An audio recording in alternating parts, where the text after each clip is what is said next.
Good afternoon, everyone. Today, I'm absolutely thrilled to welcome two remarkable individuals who've been instrumental in shaping our understanding and research in the XRP ecosystem from the early days, Mr. Brad Kimes from Digital Perspectives and DAI, Digital Asset Investor. And these individuals have not only been at the forefront of educating the entire XRP community, but they have helped countless people, including myself, realize and what we believe to be one of the greatest wealth transfers and greatest opportunities ever in the digital asset space. And their insights have been absolutely invaluable in mapping out the potential as XRP as a central pillar in the ongoing financial reset.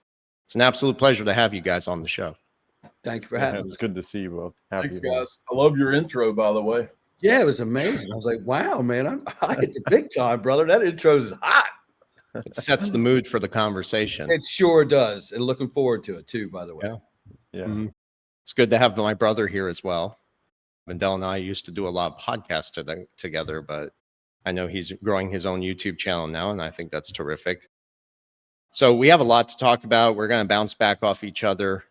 Let's go ahead and start with DAI, XRP and the financial system reset. So my question is, and I want you both to answer it in your own way, but XRP, what does it actually mean to you guys in the broader financial system reset?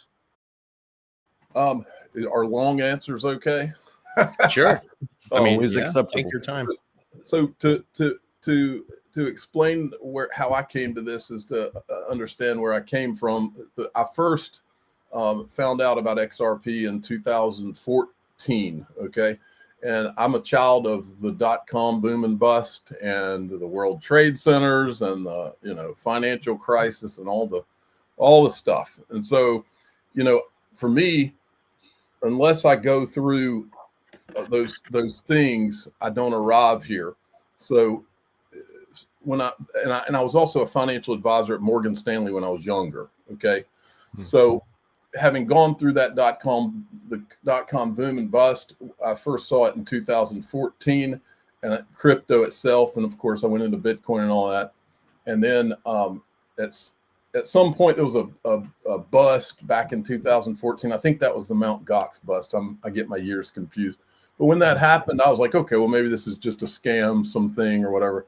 And that's when I just went down CoinMarketCap and found Ripple, and what I was looking for was things that reminded me of the .com, where it was not just a pets.com startup, but something where there were people around this thing that were people that you wouldn't normally see, where it was obvious that there was more to it. And so, Harvard graduates, MIT graduates, people that left Goldman Sachs, and I saw all of that in Ripple, but I didn't see it on any of the other things. And at the time, XRP was called Ripple.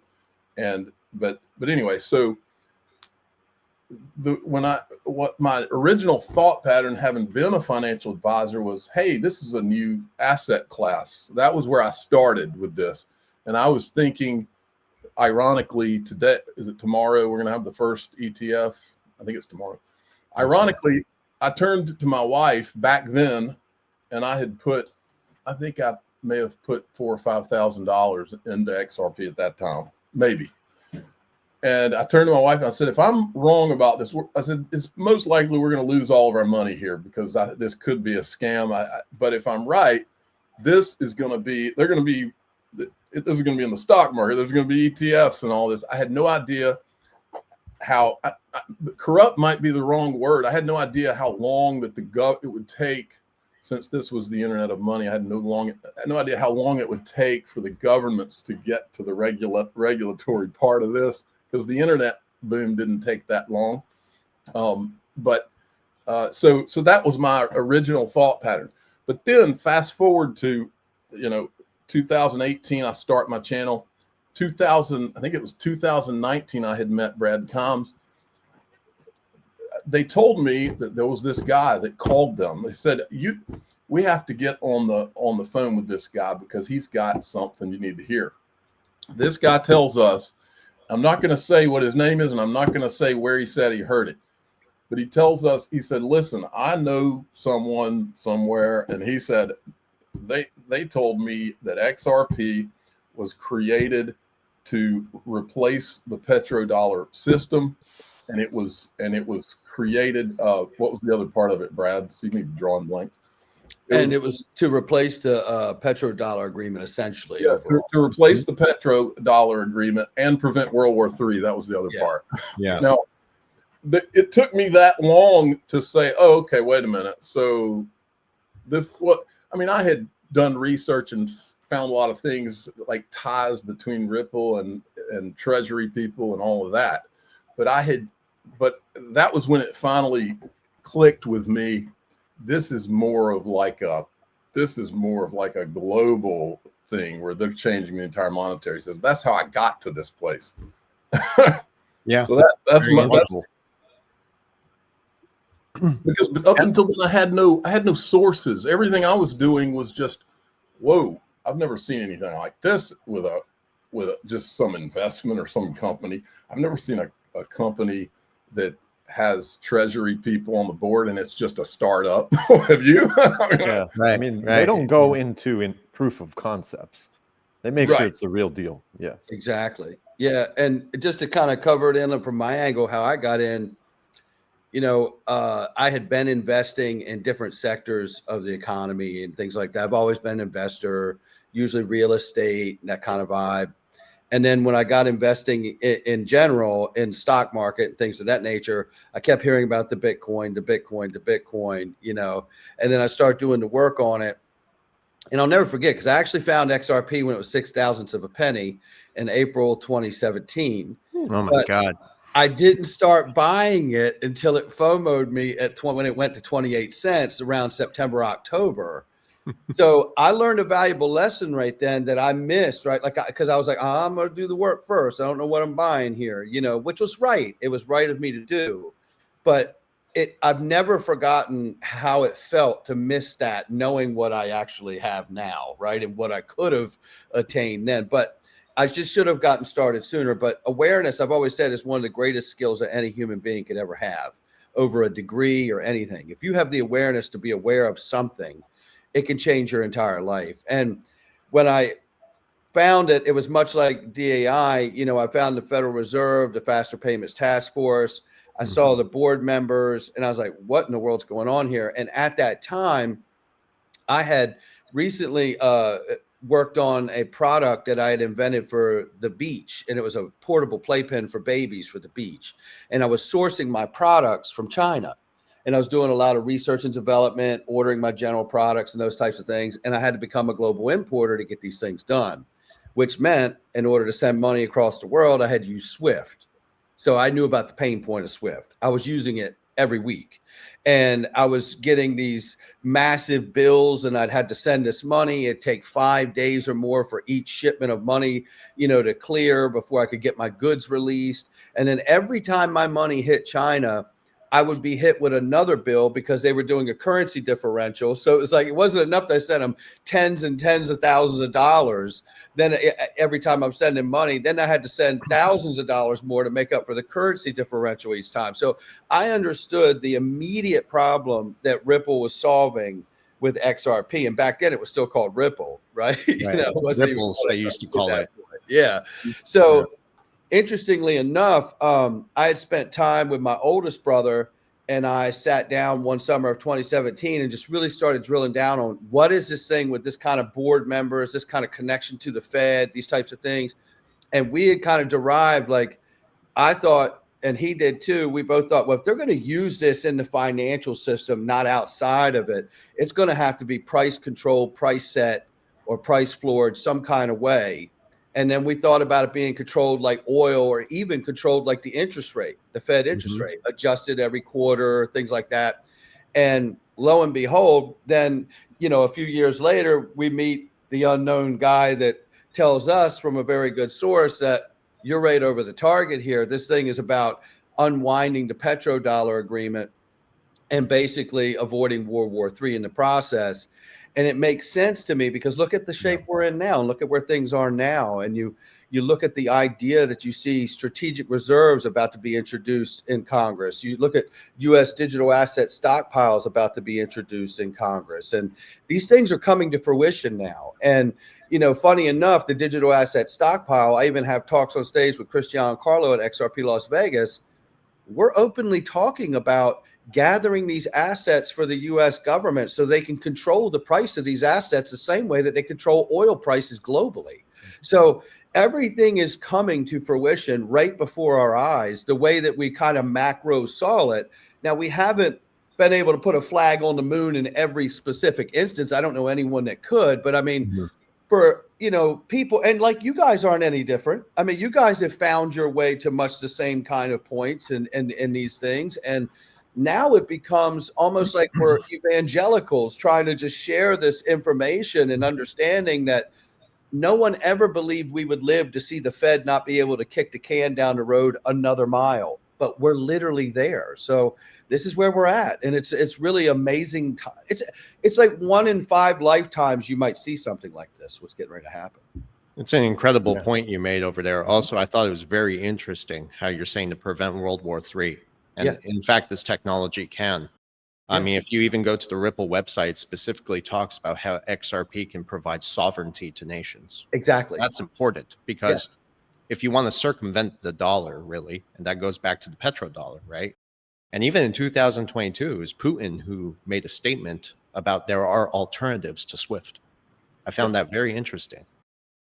It's incredible. And I also want to put this here while I want my brother's insights as well, if you have anything to say, Vandell. But this is from 2017. I know you guys are familiar with this one. There's no more trace of it. It's a bunch of screenshots. I mean, was on the Ripple website. That's right. In 2017. That was removed. And you realize like we were covering this back, and we even talked to Miguel Villas about it. He's the one that's, I think that's his words right there. That's right. He was head of XRP markets back then, and we even talked to him about it, and he never backed away from it, did he, Brad? And then it wasn't just him. Chris Larson, there's a video where Chris Larson says they see it as like a supranational currency, kind of like the Swiss franc. You remember that video? Yeah. And so, but what's crazy is that story I told you about, the guy telling us that this is to replace the petrodollar. Back then, you didn't have the Treasury Secretary saying we're going to get stable coins to buy treasuries and all this. I mean, you're literally watching it now. But back then, the idea of anybody in government even talking about crypto in a favorable way was crazy. And we were being attacked in our own community for even having these conversations. And now it's it's what's happening, and it's openly being discussed by our own government at this point. They were called, what you just flashed on the screen, as early as a year or two ago, there were people in the XRP community saying that was an old narrative. No, it's not. I think it's more relevant today than it was back then. Well, just because information is old doesn't mean it's outdated. Exactly. But to add on top of that, Brad and Digital Asset Investor, there was a point that was recorded on video where Brad Garlinghouse was at a conference, and he publicly stated at the end of his sentence in Asia at the conference that the goal essentially of the creators of XRP, something along the lines, was to essentially, he said, make it a world reserve currency, something to that nature. I'm paraphrasing, but he explicitly said it. What's interesting, though, how you said that has been removed, that's kind of not in the public talking points these days. In the world of business, that sometimes is called strategic misdirection. In order to divert attention away from that point elsewhere, because it serves as a very critical agenda in the grand scheme of things. So this is very common in the world of business and banking, which is my background, and things of that nature, and corporate finance. So when they're doing that on a global stage, it doesn't necessarily mean that is not the goal anymore. It could simply mean that possibility from a probabilistic standpoint that the goal remains the same. It's just the public narrative shifted for strategic purposes. Vandell, you just summarized what our channels have been about for the last 7 years. Exactly. And truthfully too, Vandell, you know, to your point really quickly, you know, it also is the kind of language that scares regulators. You know, Indeed. that language scares the hell out of regulators. When you're talking about becoming the next world reserve currency, like, no, we ain't having any of that. They just immediately want to shut all that off, right? So, but when you explain to them how it can all complement the world's monetary system, not just disrupt it, but complement it, and not say these things that we say from our channels, right? You know, it becomes less scary because, you know, but you're not really saying anything different. You're explaining how it's going to happen, how it would be implemented, how it could serve in a greater way for the world to operate in a better way. But when you say that bold statement, it scares people without knowing what it really means. Exactly. You're Vandell, right about that. you just said misdirection by pure coincidence. I clipped out a Paul Barron clip today. He had a guy on. The guy said, make no mistake, what's going on right now by these Wall Street banks and all these heavy hitters is they're literally, he called them black ops sites. They're like the big companies like BlackRock have black ops sites off site from their headquarters that are developing all of this stuff right now behind the scenes. And they're just not, it's misdirection. They're coming out and acting like, you know, just like 2 years ago, Larry Fink was saying, we don't have anybody asking about Bitcoin. And so that's kind of been the battle, Brad and we've been attacked more than anybody, you know, in all of crypto probably. And we actually have a black site. Well, they have a black site here in Dallas. Do they? Well, yes, they have a few in the United States. Okay. But carry on. And so, you know, we've been attacked because we weren't just saying what's right in front, what the news sites are telling you, what we've been talking about. Maybe it's because we're older, but I'm old enough to know now how the game works, and you don't pay attention to what they say, you pay attention to what they do or what they're not telling you they're doing. And there you go. Exactly. Yeah. I mean, Yeah. I agree with you 100%. You know, to add a little bit, I mean, the institutions are no doubt accumulating XRP, but it's happening very quietly and consistently. I don't think it's speculation, for instance. It's like my brother said, strategic positioning. Yep. And they're going to misdirect you in the meantime. Well, Versan, everybody always talks about, Ripple's dumping on the market. Well, who are they selling to? I mean, who are they there has selling to be a buyer on the other end. Yeah, you're talking about the escrow. Yeah, well, I'm talking about the escrow, but who was Jed McCaleb selling to all through the SEC lawsuit? Nobody ever asked that. They know he was selling. And why didn't the SEC have a problem with him selling? They didn't do anything to him. He's selling left and right during the lawsuit. Nothing. 9 billion XRP sold out of the taco stand wallet. Yeah. Right. Yeah. 9 billion. Yeah. No questions, no accountability. It's almost as if it was supposed to go unnoticed, but there are just a few smart people paying attention to it. Yep. You know what I mean? Yes. Mm-hmm. Yeah. Yes. So like right now we're, you know, hearing honestly, like BlackRock, JP Morgan, you guys think they're buying XRP? Because it would seem a lot of people in the XRP community disagree with that. They need a headline to confirm it. Yeah. Look, DAI, you go if you want. Yeah. Well, I mean, so you got Robbie Mitchnick, who according to everybody, Robbie Mitchnick and Susan Athey are the only people who have ever done a legitimate XRP valuation, right? When they did the valuation in 2018, then he just happens to go to BlackRock. Then he takes the Ripple affiliation off of his LinkedIn, didn't he, Brad? Yep. He took it off, and then now all he can talk about is Bitcoin. Now, I've got this igloo in South Georgia. It's only 80 or 90 degrees here. I'll sell it to you. I keep telling my audience, I'll sell it to you if you believe that this guy only understands Bitcoin and that's it. And BlackRock won't talk about anything else. Bitcoin, Ethereum, they're the only two ETFs. I guess BlackRock only has a Bitcoin, don't they?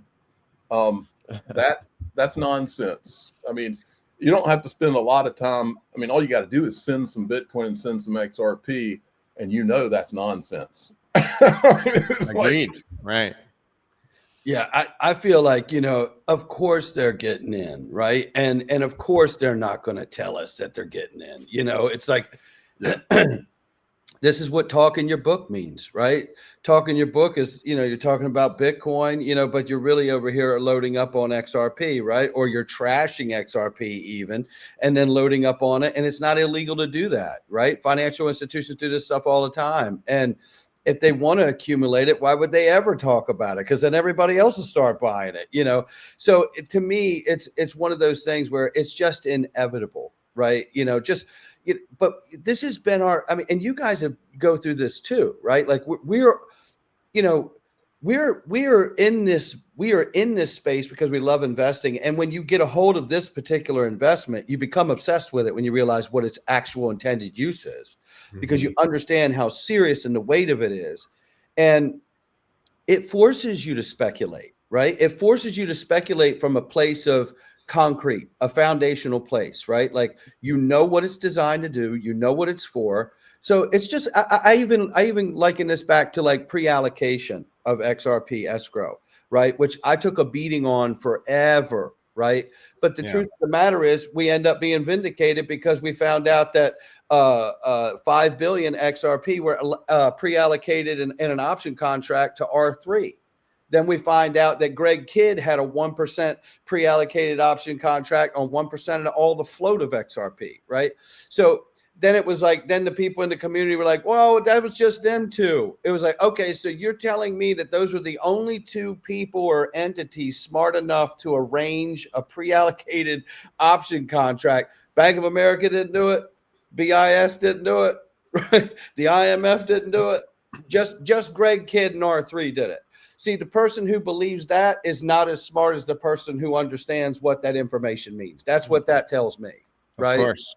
And, I mean, even when the SEC lawsuit took place, what I found very interesting is that there were still banks in the United States, while this was under regulatory scrutiny, adopting the technology. Yeah. So again, misdirection. Yeah. And I think Bitcoin is really the ultimate misdirection. And it's funny too, because, everybody can think what they want, obviously, but, there's an old adage that says, when you hear hooves, think horses, not zebras, right? Very clever. There's a lot of people out here be hearing zebras when you should be thinking horses, you know what I mean?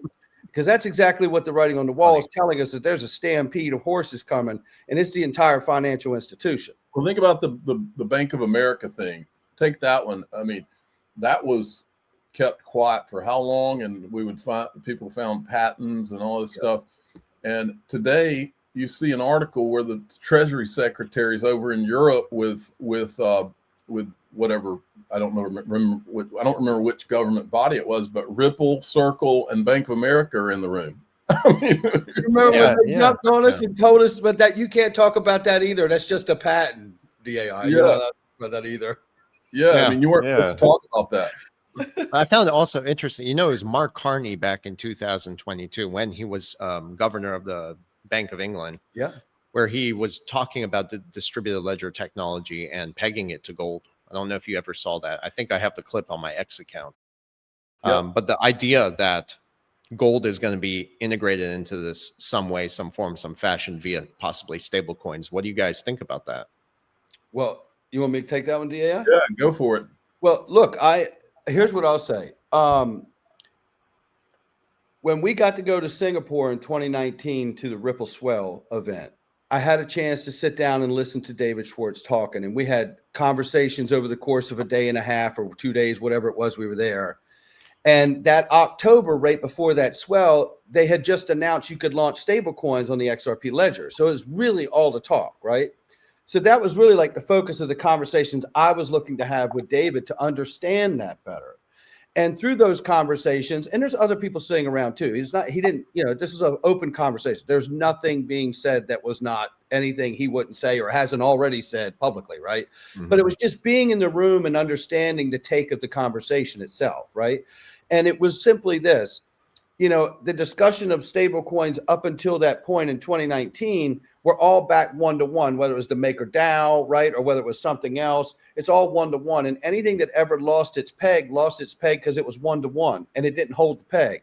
Whatever it was pegged to slipped, and then that slipped, right? So the conversation was, what if you could have a stable coin that could have reserves from every different part of the sector of the economy, right? Whether Yeah. it's tokenized real estate, whether it's gold, oil, silver, platinum, palladium, soft commodities, wheat, soy, corn, right? I mean, everything. And a piece of reserve of all of that goes into a reserve, and there's your informed price that backs XRP and a stable coin to it. So now you have the ultimate stable coin. That's what I was thinking. Exactly. The Yeah, ultimate because you stable have a coin. combination of these assets. And if Right. you have a combination, I had this talk with Greg Kidd too, just not long ago, months ago. And essentially, if you could derive reserves from every sector of the economy, the only way to crash the price of that token, which would be XRP, by the way, Yeah. is to end the world as you know it. That's how drastic it would have to be. Brad, are you talking about? Value. You're talking about our soybeans, our gold. Is that kind of what? Exactly. Yeah, exactly. If I can, and all of those reserves go into a kitty to inform the price. In fact, to you know, like not all stable coins are created equal. Let's just build that to where you're getting ready to take us, Rasan, which is, you know, I believe the extraction of money, the expansion of money, the expansion of money right now that's happening is something that does happen. We had an expansion of money before the Federal Reserve System was put in place, and then we had a contraction of money. Now we have this new asset coming into class, just like DAI said earlier. Now you have the expansion of money moving out again, right? And everything's competing to be money. And now you have an opportunity, because now that you have this private issuance of stable coins soaking up these bonds, you can relieve the petrodollar agreement. You can have these bond issuers hold more bonds than the petrodollar agreement around all the countries did together. And we know that because Tether held more bonds than Germany did. So you get just a few more of those, and you got more bonds soaked up by private issuers of stable coins than the G20 nations combined, right? But that's temporary, because at some point you get all of those stable coins issuance and enough liquidity onto the XRP ledger, you can then take the reserves that I just told you about, underpin XRP, and guess what underpins the US dollar then? It's XRP.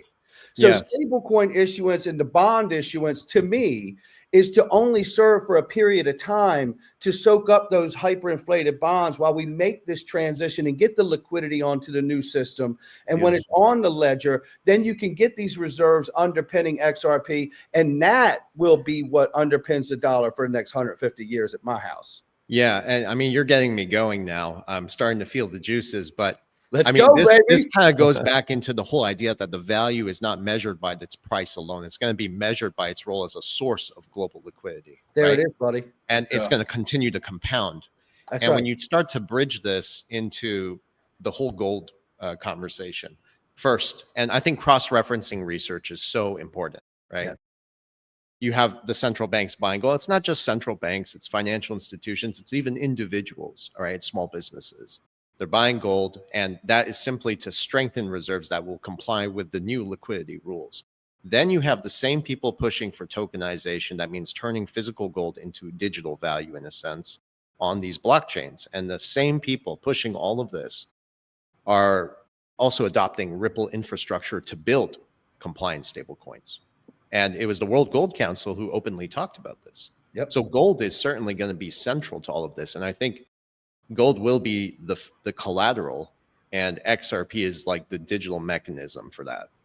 Would you guys? That's why you've had the Bitcoin distraction all these years is to As digital gold, right? Right. Drive it. Grayscale came up with the digital gold campaign, and now you've got the strategic Bitcoin reserve campaign. You have an entire PR machine that tells everybody Bitcoin and all this stuff. I mean, that's why guys like us are censored, because that's the narrative that's supposed to be covered, you know. And it's, I mean, it's very obvious if you take a step back, but 90% of the industry doesn't take a step back, or has been told not to.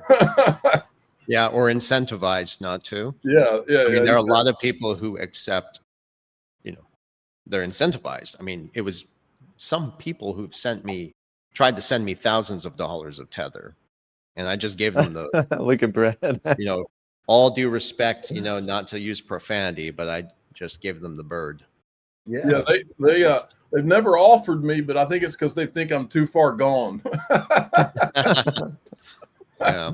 So you know, would you? Yeah, but no, go ahead. No, I was just going to say there was a point that Brad Kimes brought up earlier, and you said you have to be aware. And what's interesting is about the whole Bitcoin and distraction, and people aren't aware. As digital asset investors said, they don't take a step back and look at the big picture. This all comes down to just the truth is, this is the hard truth, okay? I'm not going to sugarcoat here. Most people are not intelligent, that intelligent, okay? So, you know, people think, oh, you're extremely smart just because you know a lot. But that's incorrect. Being smart and intelligent means you look at things differently, from a different angle, different perspective, you know, and you can see and identify things where the masses can't. I think that's really being intelligent and smart.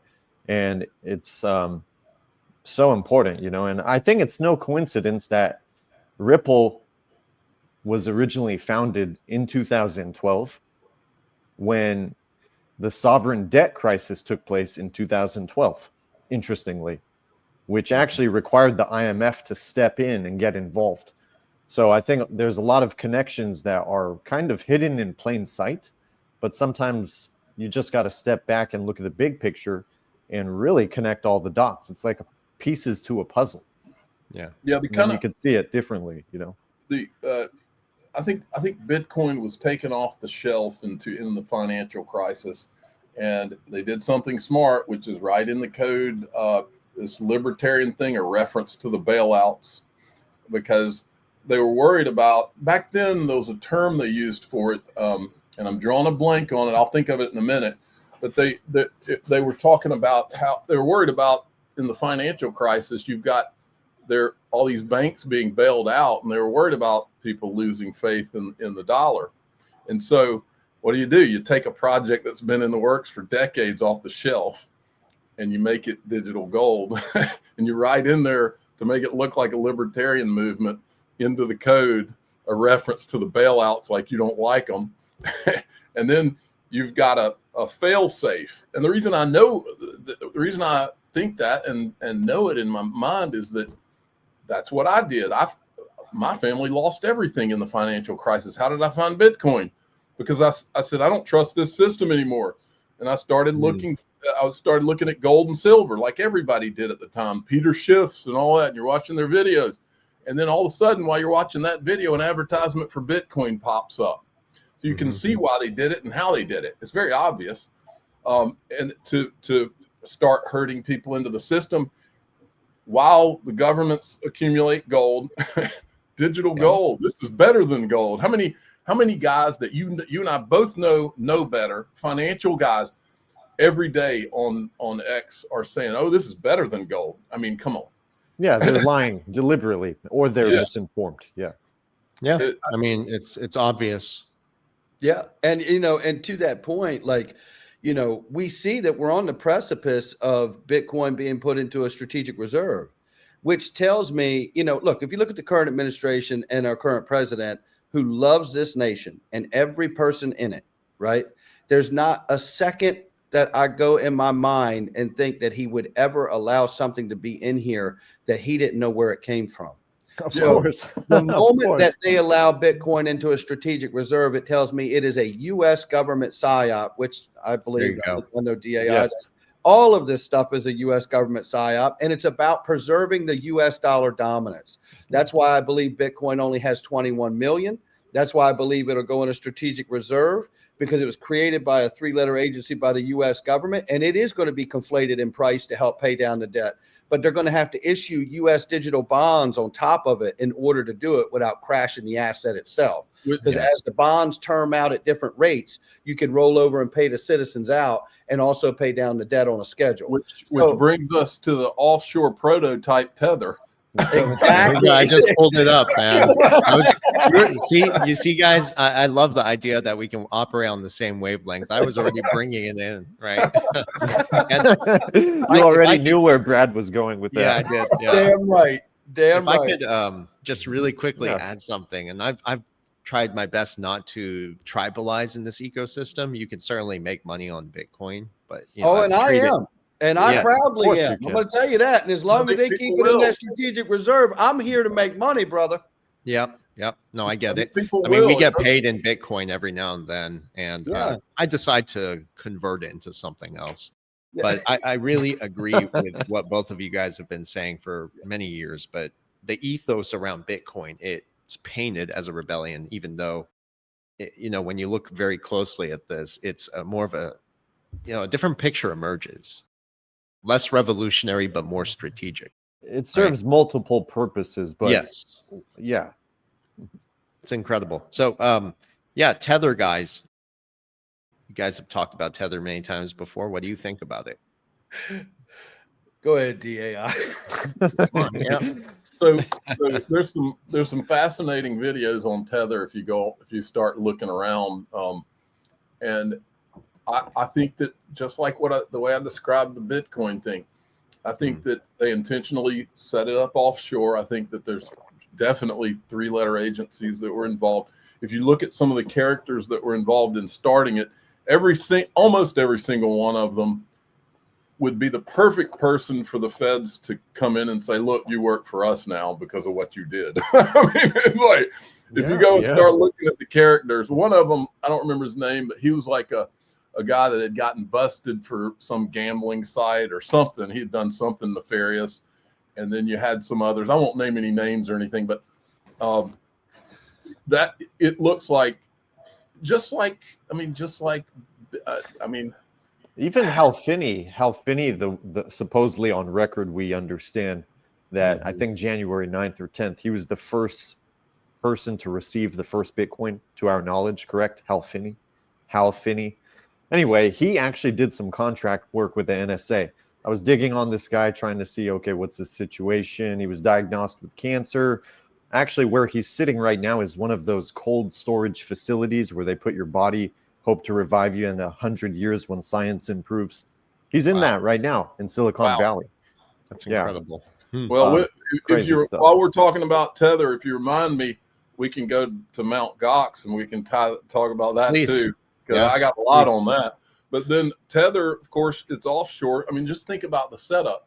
So you get this thing set up offshore, and its whole entire purpose is to continue driving the price of Bitcoin up to keep the whole thing going, to keep the excitement going, and keep musical driving chairs. And this is what people don't talk about. All the Bitcoin people, they would have you believe that the whole crypto industry was under attack under Gary Gensler and all of that. It was not. The only reason that they gave the perception that, oh, we're going to go after Ethereum, and that was only because we created so much pressure through ETHgate. They had to create an appearance of that. But they never went after Bitcoin. Through every single administration, they did things for Bitcoin. Christian Carlo gave it commodities, and that guy's sharp, and he's a good guy too. And he's one of those guys you can talk to, because we've talked to him, and you can sit there and talk to him, and you can just see the look on his face, and you can ask him anything, which I did, including about Homeland Security, and he just kind of goes in a circle around you with a smile, and he's sharp. He's not going to tell you too much, I can tell you that. But anyway, but Tether is the same thing, because I think they were prototyping stable coins is what they were doing. And they knew they had to do it offshore. And maybe they intentionally wanted to create the perception that this was all under attack in the US and all of that. That's another conversation. Yeah, it's a narrative. Yeah. And grand one. But they never went after Bitcoin. They never went after Tether, and they never really went after Ethereum, which is probably also a prototype. ICOs, cartoon monkeys, all of that BS. But you had to prototype that too, and now it's out in the real world. And I'm sure that there's a lot of billionaires off of it that are saying, look, let's just let it have a whirl and see if this thing can scale. Probably. Right. I mean, at some point, big money enters into the picture, but I think it was a prototype too. I wouldn't be surprised, but everything is leeching off of the XRP infrastructure. Yeah. It's leeching off of it. I mean, now you have Ethereum wrapped around XRP. Like, give me a break. We have the infrastructure there. Why do we need it? Yeah. And who knows? But I have to believe that with Bitcoin and with ETH, whether they intended for those to survive in the long haul, I mean, at some point, big money has to be a big influence, and it is on both. So who knows? Who knows if that was the intention or what? But there's not a doubt in my mind that Tether was a prototype, because they're now looks like they're going to just abandon Tether, but it still holds all that Bitcoin. So they're not going to dump the price of Bitcoin or anything, but now they create USAT. So that's what it's called, right? USAT. Yeah, reflecting on- USAT. And so now USAT, in conjunction with the strategic reserve, is how they'll continue driving Bitcoin up to pay the US debt off, maybe. Is that the objective? Yeah. And then meanwhile, you're going to see the rise of the infrastructure. Well, you guys, I'll be honest, based on my assessment and the data I'm looking at, I don't think they'll be able to pay the debt off, because the debt is the currency and the currency is the debt. So if you actually paid the debt off, the system will collapse. So I think essentially what they're trying to do is, because governments are broke because of their debt levels and their deficits, essentially what they're trying to do is be able to squeeze as much juice out of the can as much as possible before they have to fully manifest a full-on reset. Yeah. But essentially, it's another way of saying kicking the can down the road for as long as they can. But they're certainly on the edge. But yeah, I don't think they're going to be able to wipe the debt out completely, because that would actually create a collapse in markets. But the debt grows too fast, and essentially the debt to liquidity ratio has to be equivalent. So for example, as the debt is growing, which is 8 to 10% annum per year, we're using the States, America, as a benchmark. That means an equivalent ratio in liquidity has to grow at between 8 to 10% annually, which is the case because the money supply, which is real currency debasement, grows by 8 to 10% annually, which means it's an equivalent ratio. And that's the only way the system demands that in order to remain stable. So essentially, Yeah, Vandell, let me interrupt you. Vandell, you make a great point. And I think that's the whole reason for the strategic Bitcoin reserve, is that you don't sell the asset out of that, right? The Bitcoin strategic reserve is to buy and hold, which, as to your point, if you can get the reserve to grow and you can get that to counter the interest that you got coming on the debt itself, and then you can start to neutralize the expansion of the debt, right? Because that's really the deal. Yes, right? exactly. Stop the expansion of the debt first. You're absolutely right. But the idea of the reserve, I believe, is to counter the level of debt, right? And we have to remember, you don't have to wipe all the debt out. You just need to get it back to a manageable position again. Right? That's exactly it. There was a guy, an influencer on here, smart guy, in 2019-ish, and his channel was called To the Lifeboats. And that's what I've always thought of crypto as. It was designed to be the lifeboats in the scenario that you're painting.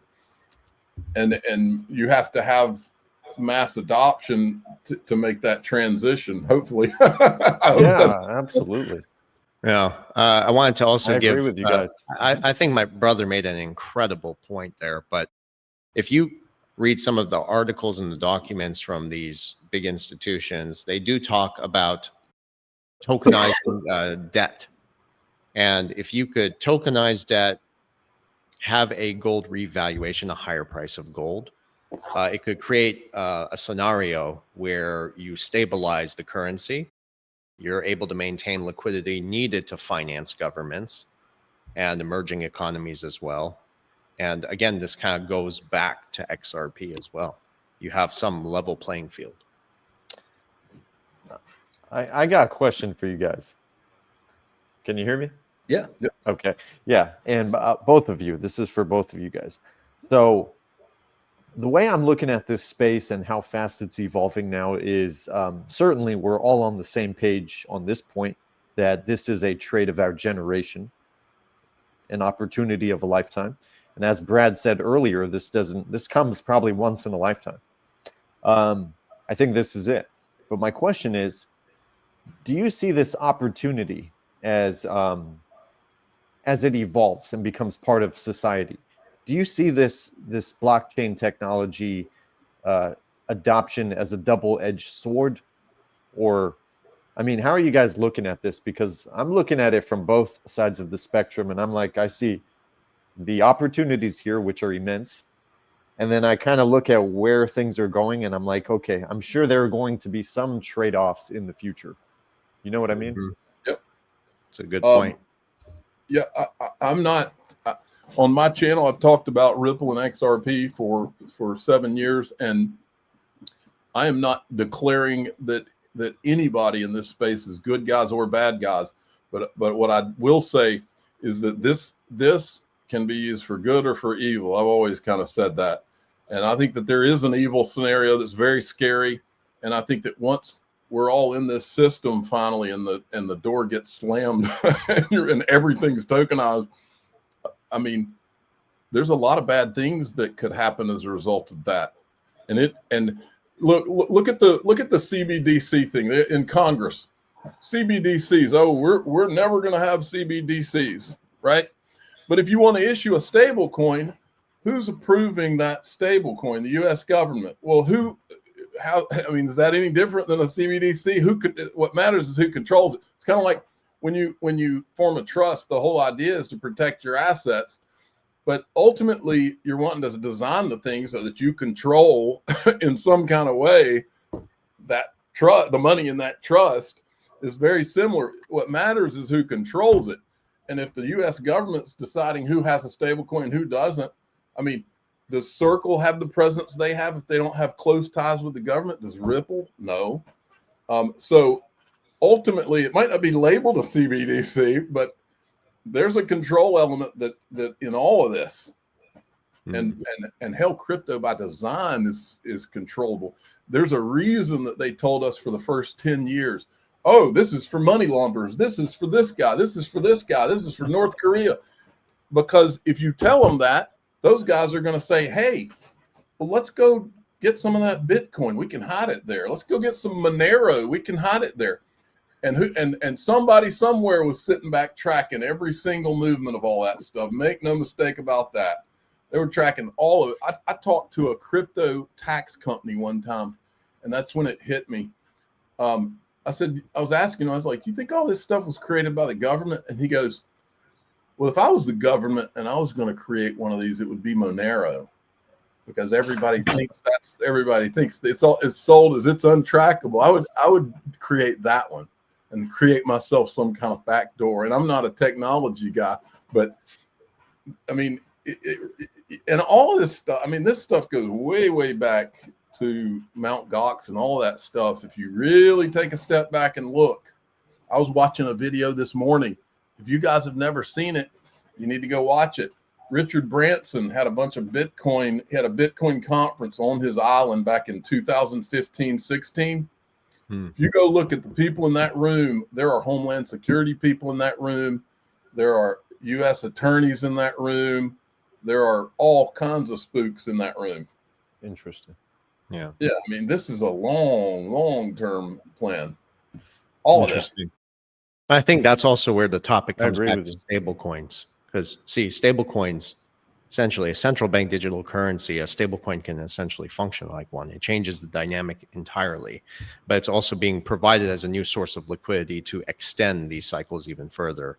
And under the guise of that, using that as a mechanism to prop up our bonds or the currency itself, they could systemically change laws on the back end. And I don't think people are paying attention to those details. And you could say silently bring in a CBDC. It's all about the power structures who are behind all of this. Yeah, I got a question for Brad. So, Brad, how do you see this bull run cycle playing out, and as it relates to utility and adoption? I mean, I always like to look at them as two distinct things. You got bull runs, which follow the 4-year debt cycles, liquidity cycles, and then you got utility, which is a beast of its own that we have never experienced before. So, I mean, what are you thinking? Well, it was a fantastic question. Thank you for calling on me. No, I'm kidding. I should have studied. Wait a minute. No, it's a great question. Look, I think a few things matter here. One, do we get the Clarity Act passed? Because that market infrastructure bill is so very important. And we've just seen that the Anti-CBDC Surveillance Act has been put back in the Clarity Act, So it will be passed at the same time now. So that happened today. They announced that, which Oh, I think is really? positive. Yeah, which I think is Okay. positive, right? Because we don't want the Fed creating a CBDC. But there's the pros and cons of what gets approved, what gets passed. So just really quickly, like the Clarity Act, the Anti-CBDC Act getting all put through, signed into law. Then you have the ETFs getting approved, right? Then you have the banking charter and the Federal Reserve master account for Ripple. These things are critical. Like if you have those things, for one, I think you're going to see massive inflow of money. If we get all of those things in this short window of time, we're looking at getting them in. That's just that. Now, then the other side of it you asked about is utility. Now, when it comes to utility, now we know that Ripple has Hidden Road that they bought, which does $3 trillion a year. How much of that will settle using RLUSD and eventually XRP, and how quickly will that be ramped up and phased in? Will it be 100%? They just turn it on, or will they ramp it in 5% a quarter? You know what I mean, and ramp things up as it's going well. The other thing is for utility to really, really take off, we need at least at a minimum every dollar from every G20 stablecoin nation running across the XRP ledger and more. When you got all those tokenized vehicles, whether it's tokenized securities, stocks, equities, and all these things, and then all the major economies, the G20, let's call it, and beyond, stable coins representing the dollars of the world running around on the ledger and all these other ledgers, but making a market plugged into this decentralized exchange that's built into the XRP ledger. That level of functionality, that level of utility and interoperability makes for a market that we've yet to see before. So what I'm interested in, just parking that utility conversation off to the side for a second, because we are going to need those vehicles, those tokenized instruments to create that level of utility every day, right?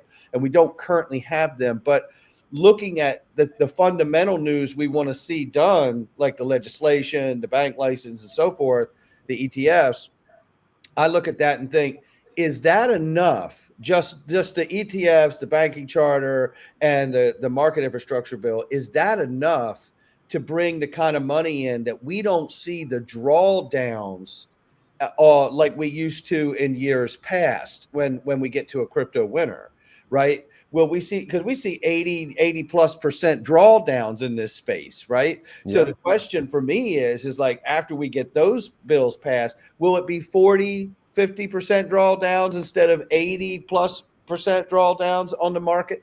Because if that's the case, then we're talking about the market truly looking in a way it's never looked before. Starting to mature faster. Yeah, starting to really mature and bring that real level of money from the rest of the world, where the rest of the world's money is actually parked, right? So as we tokenize the rest of traditional finance, I think that's when we start to see the market more like a curve, and these spikes and valleys go away, because the ones that have utility will start to level out with a certain amount of water in the bathtub, starts to level everything out a bit there. So, I mean, that's the only way I could really say it. I hope it's, Yeah.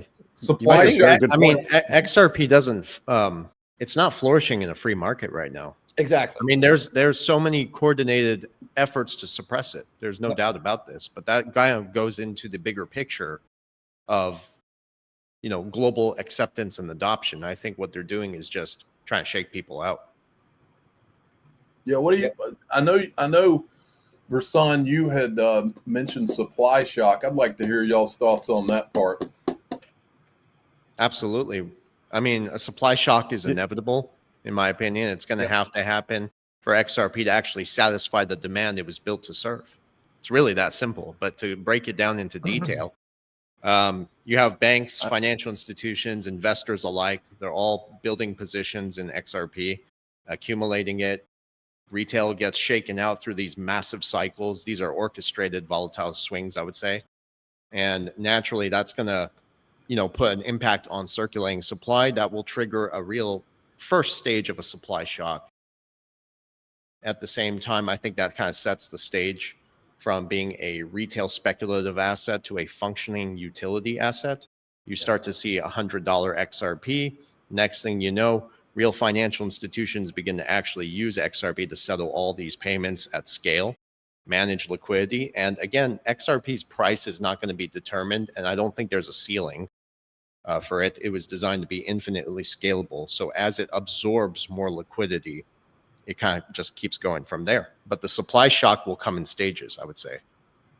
Well, I mean, I can go on for hours on that one. The same guy that told us that this was to replace the petrodollar, one thing he always said was, he said, this is not for us. And we used to say that back in 2018 and 19 a lot on our channels, and it would make everybody mad because they thought I think they thought we were saying that we're not going to be allowed to keep ours. That's not what I was saying. It's not what I meant anyway. What I was saying is that ultimately it's not for us, and maybe won't be available in the future to people like us. Yeah, and I think regulation will kind of set the standard for that once regulations are actually implemented and enforced. And this is something very important to note. The regulation is intentionally being stalled in order for big institutions to continue to make money and extract wealth from people. Like my brother said, squeeze the juice if they can. And there's going to be a moment in time as this adoption continues, and it's expanding ever since its inception, where they're going to be ready to migrate. And that will most likely come after some orchestrated scenario where the demand is necessary and inevitable at that point. And that kind of creates that big supply shock. Other people call it flip the switch moment. So, I mean, it's very possible. There are a few angles to look at all of this. But when you factor in the global debt, absorbing all liquidity, currency, stable coins, you name it, there's no real price ceiling for XRP. And that's what I think your friend was explaining. It's not meant for retail. It was really meant for large scale movement of value. So I would say like XRP owning it is essentially having access to the global supply, you know what I mean, of money or value, you could say. I've always thought about this. Oh, sorry. Go, Brad. No, I just want to say something really quickly. You know, we don't go out and buy barrels of oil, but I can go get a quart of oil for my car. Good point. Very good point. And XRP is like oil for the monetary system, or water, if you will, right? So, you know, we don't go buy and sell barrels and barrels of oil to each other, but governments do. Countries and governments and companies do, but they have a license to do so, right? So, you know, remember, XRP is divisible by 1 million drops. So it's not to say that when it goes to a high price, you still couldn't get it. You just physically can't get it the same way that everybody else got it while we were getting it. You know, it's just not available that way. It doesn't mean you have lost access to it. You just financially can't acquire it because of where it is in price, right? Exactly. So you're buying drops of it instead. You're getting a quart of oil because you don't buy barrels of oil now, right? So that to me is kind of like what we're looking at. You know, you mentioned supply shock too. I absolutely think like these round of ETFs, if we get all these horses in the gate, you're talking just under 20 ETFs waiting for an approval. Think about the supply shock that that's going to do. JP Morgan's talking about 8 billion pulled off the market for XRP in a month if they approve all these ETFs at once. Yeah. That's remarkable. It's stair steps to liquidity. Now add in this, just like Sal Gilberti said on Paul Barron's show. What if you have Ripple get the banking charter and the Federal Reserve master account, and then they announce, you know what, we got the license. We're actually going to stop putting the XRP on the exchanges and go a different way with it. Yes, that will eventually happen, in my opinion. I agree with you entirely. And then the ETFs suck up what liquidity's off of the exchanges to make good to back the qualified custodial hold on the asset. So it's really, these things are not far away, that they just a 3 degrees one way or another. And this conversation gets very, very real very quickly. Very quickly. Yes. Yeah, agreed. I mean, final thing I'll say, it's like, you know, it's going to play out in phases, I would say. Yes, I think so. And that's simply going to represent in every phase, a deeper level of integration into the financial ecosystem. And we're starting now from, you know, it's not really starting, but beginning with accumulation, gradual supply shocks to the full scale global adoption of liquidity absorption. And ultimately, I think that's how XRP starts to climb to these really high numbers. And I think it's inevitable. It's just when, right? And you should never put a time on that kind of thing. I kind of gave up on the riddles. And I do think what you guys, I've heard you guys talk about a financial collapse and all that. Brad and I have talked about this a lot. It just feels like in order for a system like this to make a transition like this, I compare it to my town. Back in the Depression, the people that are the wealthiest families in my town now are the people whose great-great-grandfather had money while all the farmers were losing their land, and they had lumber companies, and they would buy the land for nothing and then process all the lumber on it. And they're some of the biggest landowners in the country now. And these are the wealthiest people around. And that's kind of the way I think of this. I don't see how this happens without the people who did not see it. A lot, not all of them, but a lot of people. And maybe that's what this period right now is for, is to let them get on the lifeboats. I believe so. Yes. Some people say that the SEC lawsuit was a blessing in disguise. You know, gave people the opportunity to accumulate.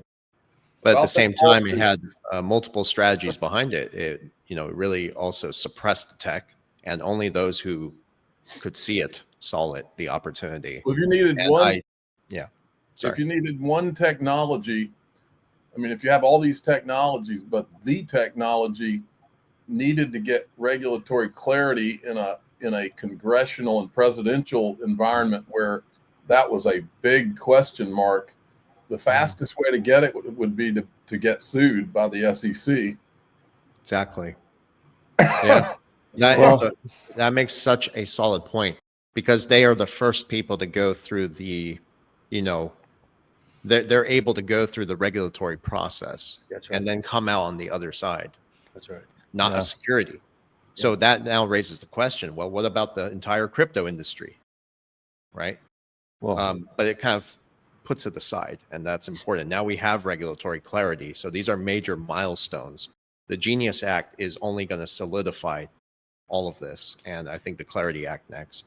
Well, the biggest naivety, I don't know if I said that word right, in crypto has been, so they formed the Federal Reserve by putting people on secret train cars to Jekyll Island, Georgia, and they form it in that room and then go to Congress, make it look like it was an idea out of Congress.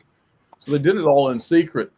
So if you're at Bretton Woods 2 or 3.0 or whatever it's called, why would there not be a lot of secrets there too? Very good point. Agreed. Yeah.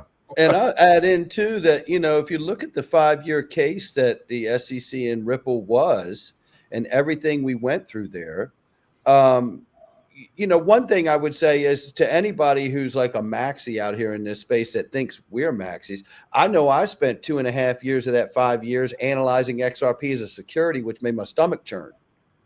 But I analyzed it, and I critically analyzed it in case I was wrong. And I did it openly with the channel, through my channel. And, the same way that we looked at Bitcoin and the SHA-256 algorithm, right? And the speech from Rana Sayad, the special, Homeland Security agent, says she interviews it for Satoshis and all of this. And the same way we looked at Ethereum and ETHgate and all of those. We have put in the scrutinous eye on everything that is out here.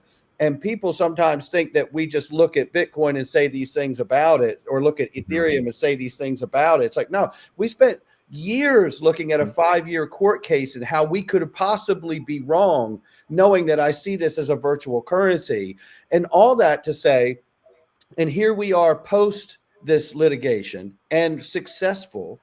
And what I'd say is that I hope people don't lose sight of the fact that the SEC sued Amazon, and they're now a part of the economy. The SEC sued Tesla. Look where they are. The SEC sued Microsoft, and look where they are. And the SEC sued Ripple, and you better watch out because you're about to find out where they're getting ready to be. Exactly. Very good point. Very good point. Yep. Incredible. Yeah. I do think I do want to add. I do think there will still be collapses and crashes. When I say collapse, I'm not talking about Mad Max situation like in a movie. I'm talking about a market crash that actually serves the financial elites and wealthiest families and institutions, because collapses and crashes create huge opportunities for these entities to buy assets at steep discounts. So, and it actually allows them to consolidate wealth and power. And the closer we go deep down the rabbit hole of this new financial system, we know for certain there are some entities in the room that in the world that do want to consolidate power. Yeah. So that crash that's coming, or when it does come, will give them the opportunity to expedite that process, because that's the long-term goal here. One of them, consolidate wealth, consolidate power, and widen the wealth gap. So it's just important to be mindful of that, because that's inevitable. We just don't know when, Yeah, well, that's also, because Bitcoin is still out there and it's coupled to the NASDAQ, and the NASDAQ is coupled to the debt market.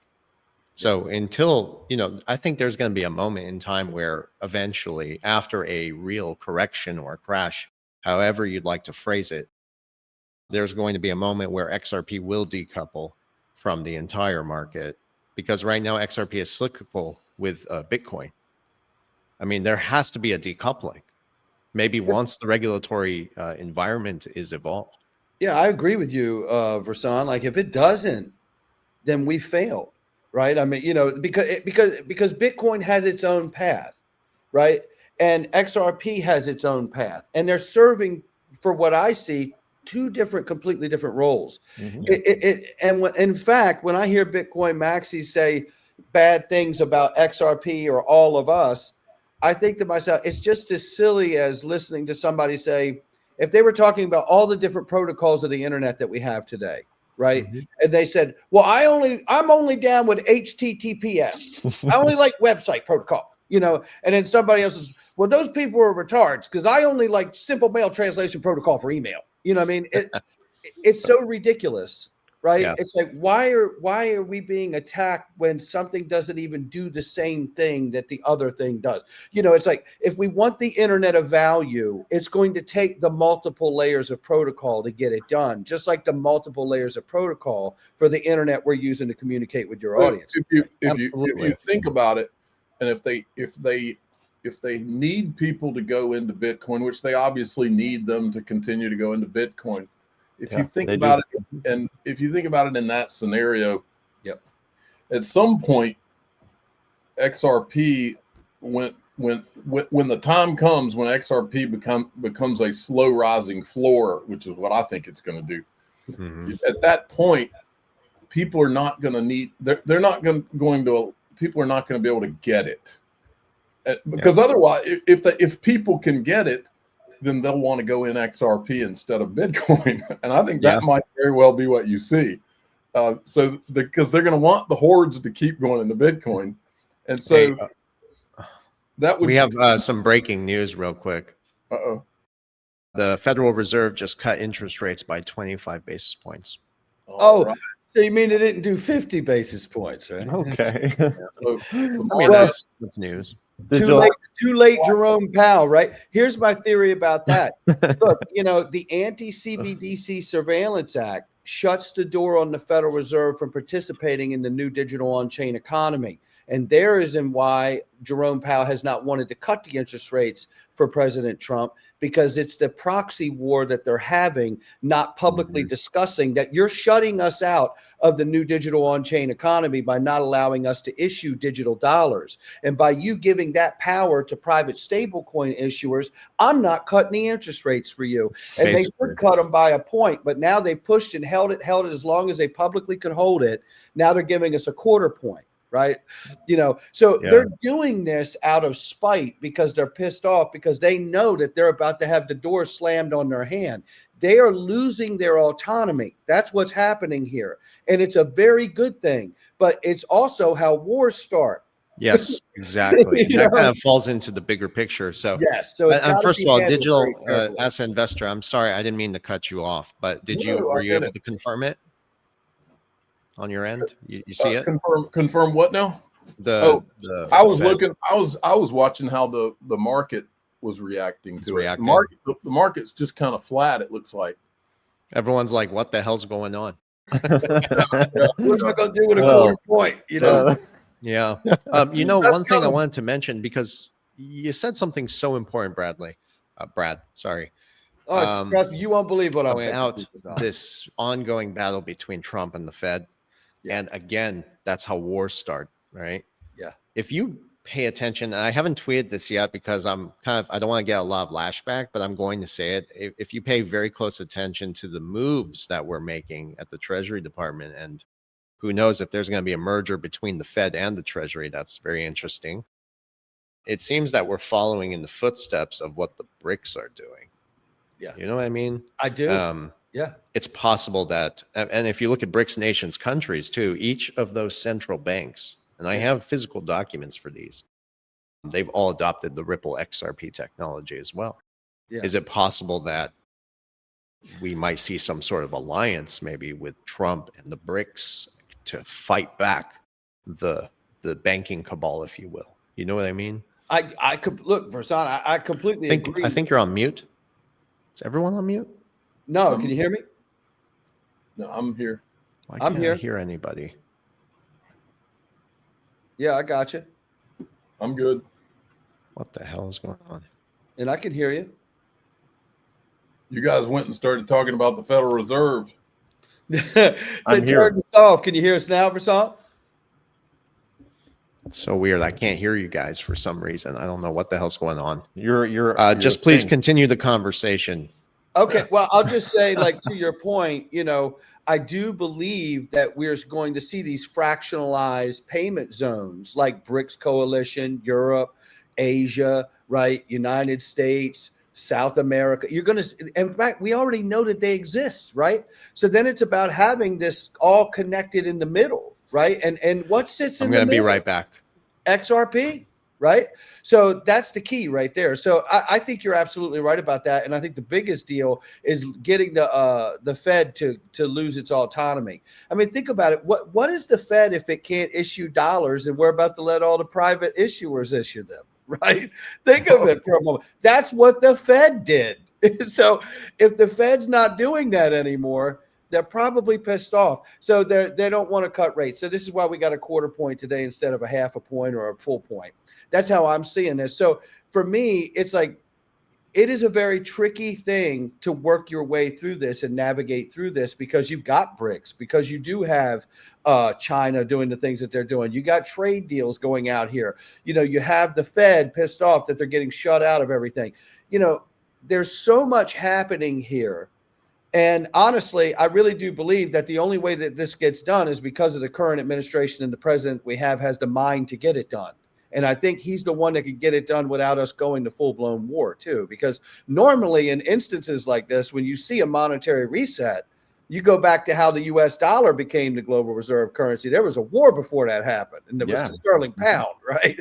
So hopefully we can get that done this time without physical war.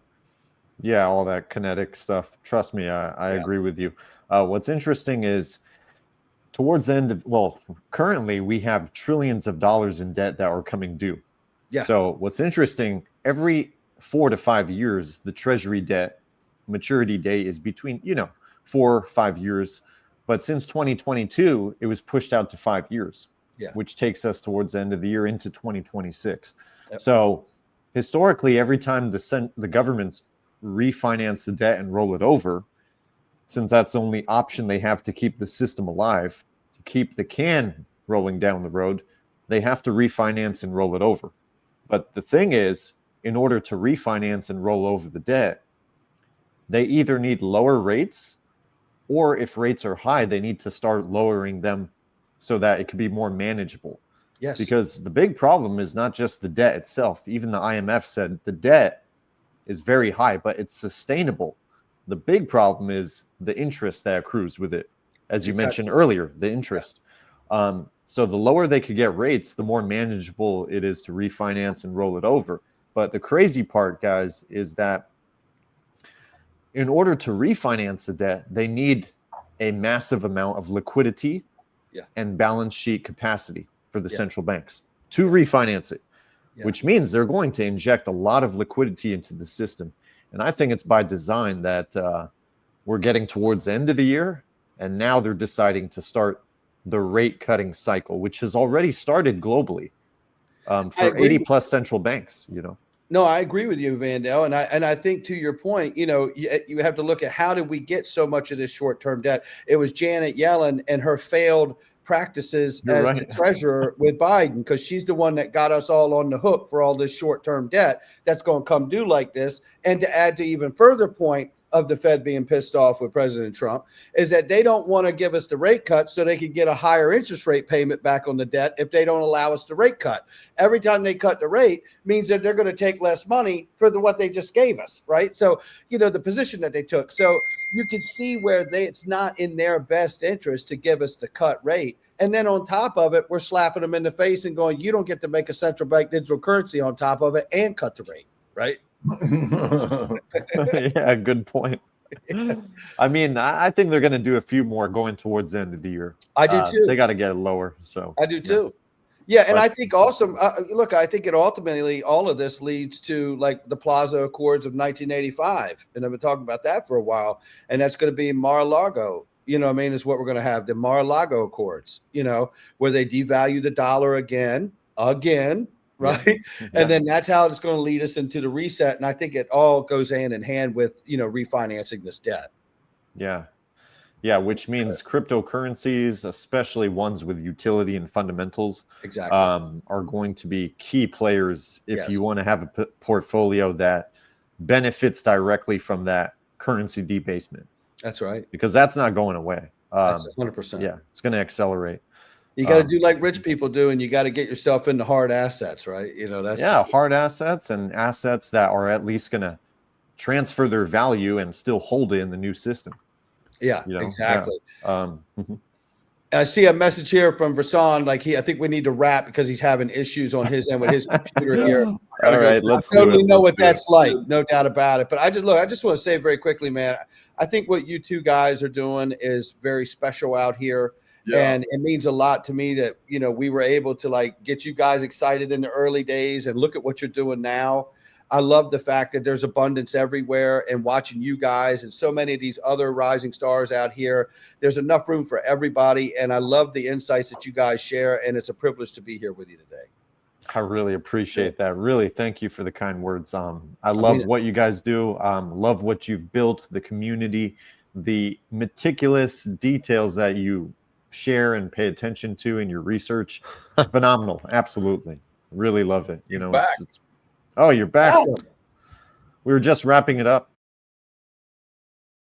Dude, I cannot hear you guys for some reason. On my end, God. All right, you can hear. Let's wrap You it guys up. can hear me, but I can't hear you, and I feel it really sounds stupid great. just sitting here That's the way my channel's been for years. talking to Don't feel myself. bad. I was going to suggest, just so we don't lose the video or have any issues, that we do wrap up the call.